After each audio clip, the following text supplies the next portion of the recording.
Tonight on Nation to Nation, it's a bill to save Indigenous languages, but is it being rushed through Parliament? Amendments are needed, and it's best to do it right than to quickly pass something and through law. The Inuit don't support it. That's because they feel completely left out. The Act as it has been introduced does not include anything that Inuit wanted within the co-development phase of the legislation. But one leader says beware of too many amendments or run the risk of losing everything. And you can make amendments to improve things, which is fine. I'm just going to be cautious and leery about trying not to make too many amendments, because then you run the risk of it dying on the order paper. Hello, I'm Todd Lamoran, and welcome to Nation to Nation. Decades of assimilation mean Indigenous languages are vanishing. Generations of abuse at residential schools have put many on lifelines. But Ottawa has finally introduced new legislation aimed at helping with that. Bill C-91 was tabled last month and is rapidly going through Parliament. At the House Committee on Culture and Heritage, AFN National Chief Perry Bellegarde was asked, what's the first thing that should happen with this bill? Pass this legislation before June, make sure it receives royal assent. That's what this is all about. If we don't get it done by June, well, my goodness gracious, we've lost an opportunity. We don't know what's going to happen in October. And even if there's a continuation, there might be a change. We don't know, will anybody be supportive of another Indigenous Languages Revitalization Act? We don't know. So we miss an opportunity. So there's a sense of urgency to get this done now. Royal assent is very key. But our next guest says not so fast. Nathan Obed is the president of the Inuit Tapiriit Kanatami, and he has many concerns. And he joins me now. Welcome to Nation, President Obed. Thanks for having me. Now, what do you think about the National Chief of the AFN, Mr. National Chief Bellegarde? He's really pushing to get this passed as soon as possible. Well, National Chief Bellegarde and also President Clem Chartier of the Métis National Council have both been supportive of Bill C-91, and Inuit Tapiriit Kanatami has not been. It's for a number of reasons. Métis and First Nations have been supportive in the Inuit position in the co-development stage of this piece of legislation, and I think there is still a broad support from AFN and MNC towards ITK's position. The challenge is that we see this as an opportunity to move beyond symbolism and to actually move the stakes when it comes to the implementation of our existing rights to use Inuktitut in our homeland, in Inuit Nunangat, and to respect our Indigenous language through provisions that provide certainty that our people can have services delivered, education, justice, healthcare delivery, and then also adequate funding or equitable funding for promoting and ensuring revitalization of our language. How does the bill as it stands right now then not do what you hope it will do for Inuktitut? The bill as it stands is a bit of a shell.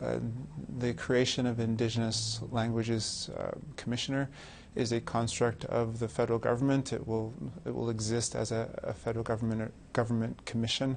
All appointments will flow through procedurally through the federal government the way that any other commissioner's office would.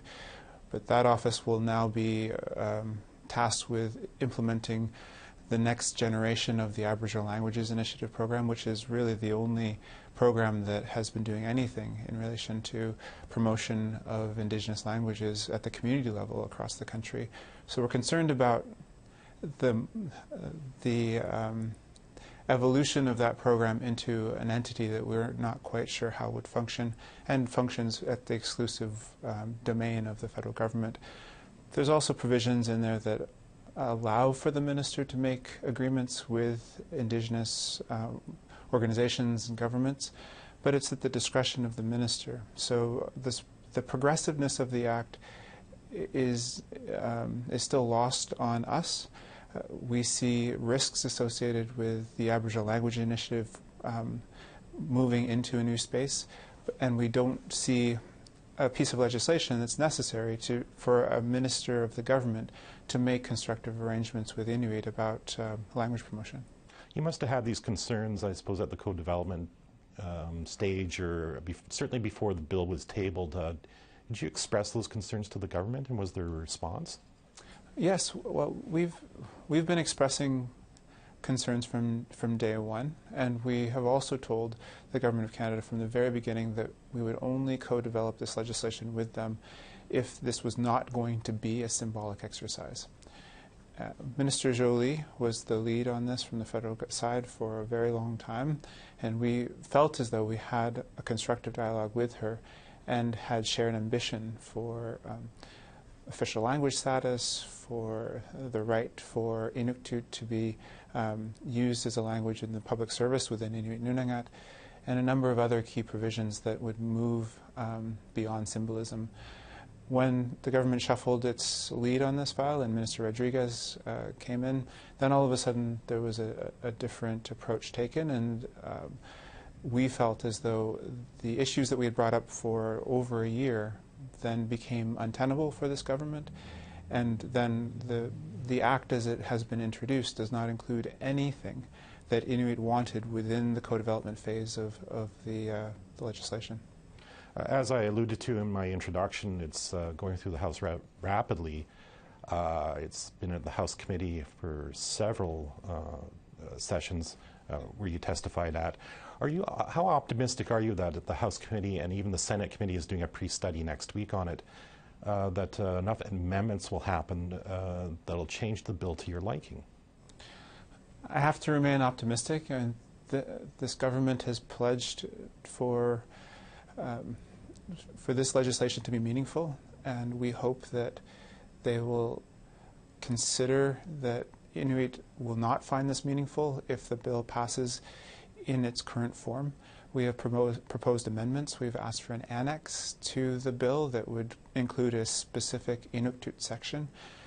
During the co-development phase, there was always an agreement between all parties that there would be a central section of the Act that would apply to all Indigenous peoples, and then there would be distinctions-based portions of the bill for First Nations, Métis, and Inuit realities. That's been scrapped, and we at least want an annex to ensure that the Inuit-specific concerns are addressed within the legislation. You never know with government ambition where it starts and where it ends. I could imagine that from a legal perspective, the federal government is concerned about opening up new ways in which the federal government must spend money on Indigenous languages. We as Inuit don't see any issue with the federal government spending more, especially since, as it stands, we have to comply with Official Languages Acts for all of our publications at the national level. Mm-hmm. So there aren't very many French-speaking Inuit, but all of our national publications where we get funding from the federal government have to be produced in French language, English, and then Inuktitut. So we understand the practicality of having federal legislation that demands respect for our linguistic rights, because we have to be applied to that same standard when it comes to French and English in this country. Well, we'll have to see what happens. It's certainly happening quite quickly, and I'm sure within a matter of weeks we'll see what the amendments are going to start looking like. Yeah. President Obed, I want to thank you for talking to me. Thank you for being here. Oh, thank you for having me. Don't go away, because after the break, Algonquin Elder Claudette Kamada gives her thoughts on Bill C-91.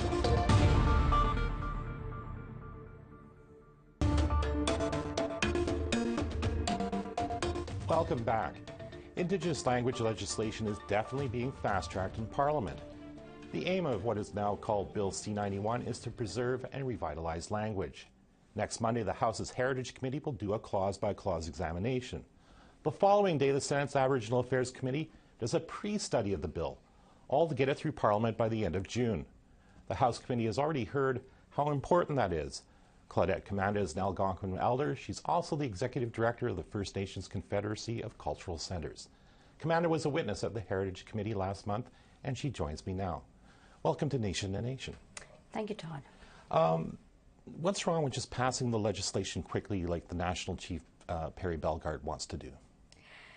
I don't think to pass quickly, no, because there are some concerns with the bill.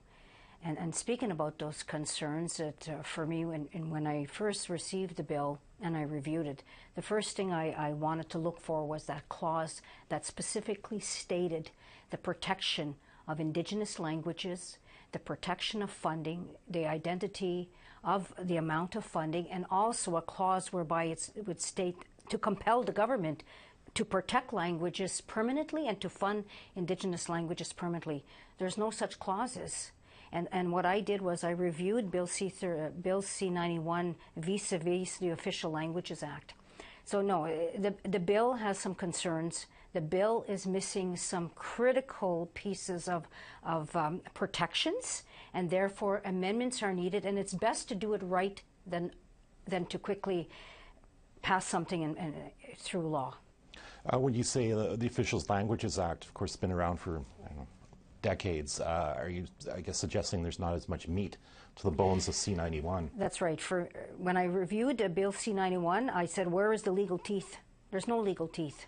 I mean, there's a lot of nice words. You have the preamble. The preamble the preamble has some paragraphs that actually should be removed from the preamble, and it should be put right into the purposes of the Act under Section 5. And especially when you look at paragraph number 14, and basically it states exactly what our languages are all about, and it states about the funding of funding languages, and that should be in the purposes of the Act. And because the purposes of the Act, that's where you find the legalities. Now, and the Act or the bill itself, it has a lot of fluff relating to the Office of the Commission. And when I reviewed that, I said, am I reading a funding agreement? I mean, these are terms and conditions. I said, no, there needs to be room for improvement of this bill. You said in committee that the bill differed a lot from the recommendations that the Confederacy put forward. How did it differ? It differed whereby it does not state that Indigenous languages or First Nation languages are the first original languages of the land. It didn't state that. We made it clear, and we're still of the position that our languages are the first languages of this country. We want to see that, and we want to see it as protection. Not necessarily official languages in the same vein as official languages protection of English and French, but we want recognition and respect that our languages are the first and original languages of this country. The second is that it doesn't state that the funding will go directly to communities. Our recommendation is that the funding cannot go to political organizations. We also our recommendation is that commissioners have to be distinct base. Funding must be distinct base. You cannot pan-Aboriginal or pan-Indigenous approach us. We are distinct people, and we have, and treaty rights are not even mentioned in the bill as well, and that was one of our recommendations. Talking about funding, again, one of your concerns is that there's groups out there who smell money and can't wait to tap into any future funding. I suppose, what's the danger in that? Well, the danger of that is everyone now is going to self-identify as they're Indigenous, and or even if they don't identify as Indigenous, they're going to start to add languages to their portfolio or their mandate, and they're going to come after the funding. And they are the ones that are going to be the experts on our Indigenous languages. They are the ones that are going to access the funding. That's going to leave communities out of the scope, and even our organizations such as FNCCEC, whereby we've been around since 1972. Our mandate is the promotion, protection, revitalization, and maintenance of First Nation languages and cultures. The fear or the concern is that we will be forgotten, and we will then need to go to these entities for funding, or even for our languages and our rights to be recognized. You talked about $250 million being a start, again, in your presentation. I mean, is that maybe pie in the sky, expecting the federal government to come up with that much cash? Well, actually, we believe it should be more, because when you look at our languages are our spirit, they are our culture, they are who we are, and we are always on the premise that our languages are an inherent rights. It took a lot of investment from Canada through their laws, colonial Canadian laws, to the attempt to completely destroy all our languages. And with destroying languages, you destroy identity, you destroy culture.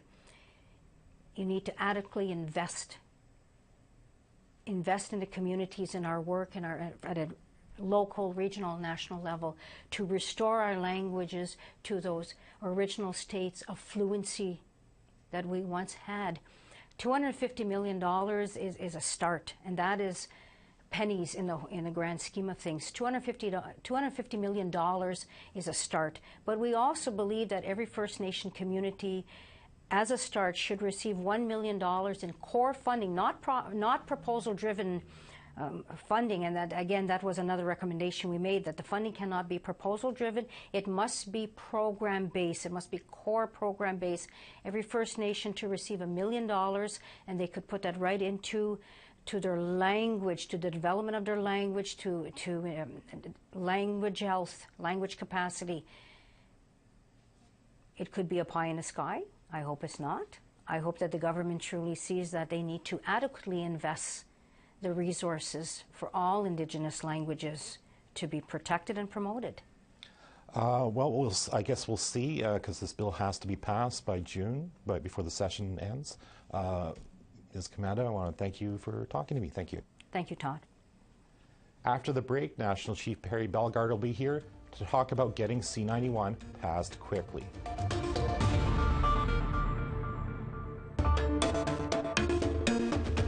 Welcome back. As we've heard, some people want Bill C91 to be given a good look in committee. That includes important amendments for funding and protections. Also, the Inuit say they weren't consulted enough on the bill. But our next guest is a strong supporter. The Assembly of First Nations has been working with the federal government to co-develop the bill. National Chief Perry Bellegarde says the bill needs to be passed by the end of June. So it's good politics. To the Conservatives, to the NDP, and to the Liberals, this is good politics. Canadians want and see the need for this.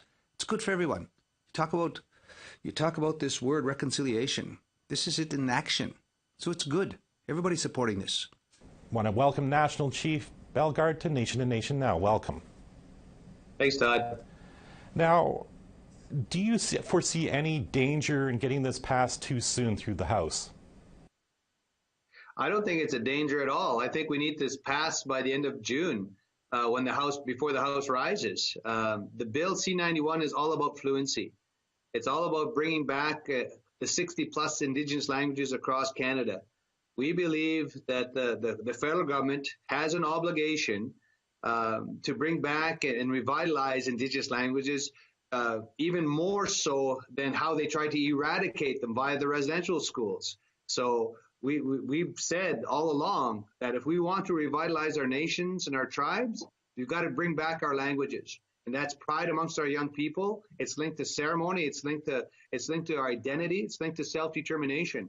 And so revitalizing First Nations languages and bringing back fluency is the intention of Bill C91. And it also makes it a statutory obligation, providing the funding resources in place. And that's the key piece. And so we need to see C91 passed by the end of June. It's not only good for First Nations people as an act of reconciliation, but it's good for Canada. Studies have shown that when young First Nations men and women are fluent in their language, they're more successful in school and therefore more successful in life. You mentioned statutory funding, but shouldn't there be an actual clause, though, that mentions that? There is a reference in 2 or 3 pieces within the legislation related to fiscal resources, and that's key. When you look at the history of any legislation, a lot of the details are worked out in the regulations and the implementation plans. And so we've got lots of work to do. We want to ensure that those fiscal resources are in place. We don't want to have another ALI program, the Aboriginal Language Initiatives program, where it was just simply a program. When there's a change in government, the budgets and programs were cut unilaterally. So having statutory funding in place is key. And even referencing Section 35. We've always said that Section 35 is a full box of rights, while this also includes language rights. And so this is one way of filling that up. And again, we need those resources, and we need to make sure that they're statutory, that can't be unilaterally cut, because it's all about bringing back fluency. And that's why this bill is so vital, and that's why we prioritized it all the way back to 2015 when we started lobbying the government to make sure that Indigenous languages was a key part of any party platform going forward prior to the October election of that year. Now, of course, the House committee witnesses want certain amendments to happen. The Inuit want an actual annex to the bill. Do you agree that more work needs to be done on C-91? Again, there's a legislative process that's in place, and you can make amendments to improve things, which is fine. I'm just going to be cautious and leery about trying not to make too many amendments, because then you run the risk of it dying on the order paper. They've got to be brought to vote. We have an October election coming up as well, and you never know what's going to happen in elections. So let's try to get this done as expeditiously and as completely as we can, because it's an opportunity. We've never had this opportunity before, and I think we've got to seize the opportunity to make sure, because it's all about our language revitalization. And goodness gracious, everybody knows across Canada that the residential schools try to kill our languages, and some of them are on the verge of extinction. And that's not acceptable. These languages should be viewed as Canada's national treasures, and we've all got a responsibility to breathe life into them so that our children and grandchildren and those yet unborn can see and know and learn their ceremonies and their songs and their worldview, and even the creation stories, all done in Ojibwe and Mi'kmaq and Cree and Blackfoot and Dene and Coast Salish and Vantaguichin. Like, there's so many languages across Canada. We've got to do all we can to preserve and promote, and that's what this bill is all about. But how do you address Inuit concerns before Bill C-91 dies on the order paper? Again, you should be talking to the ITK. Like, we want to work together with everybody as much as we can, MNC, ITK, AFN. We've got support from our chiefs in Assembly to get this bill done, and that's why we're focusing on that. We have our Chiefs Committee on Languages that has provided oversight, and we're really supporting this bill because it's all about fluency. And our ultimate goal as Indigenous people is that one day in our Chiefs meetings, you won't hear English spoken. You won't hear French spoken. All you'll hear spoken is our Indigenous languages. And we need that support from all levels of government and all Canadian people to get behind this. It's really about revitalizing nationhood. Because if you lose your language, how do you know your Cree? How do you know your Ojibwe? How do you know your Mi'kmaq? How do you know your Mohawk? It's really linked to self-government and self-determination. And so our chiefs are supporting this. We want to see this done. If the bill does, of course, get royal assent before the session ends, how will the AFN be involved in the future? Will it be in program delivery? Again, you got to look at local, regional, national implementation mechanisms so that resources that are set out are implemented in the most effective way to bring back fluency. And so you're going to have some sort of a regime, and that still has yet to be worked out, the details. So we'd hope to be involved in doing the next steps in terms of planning and developing the implementation mechanisms. And that's the work that's going to be ongoing. Okay, National Chief, I want to thank you for your time. Thanks for the opportunity. Next week, the House is back in session, and we'll be back with our panel of MPs. But if you missed any part of tonight's episode, you can check out our podcasts. Go to aptnnews.ca/podcast. I'm Todd Lamoran. Thanks for watching.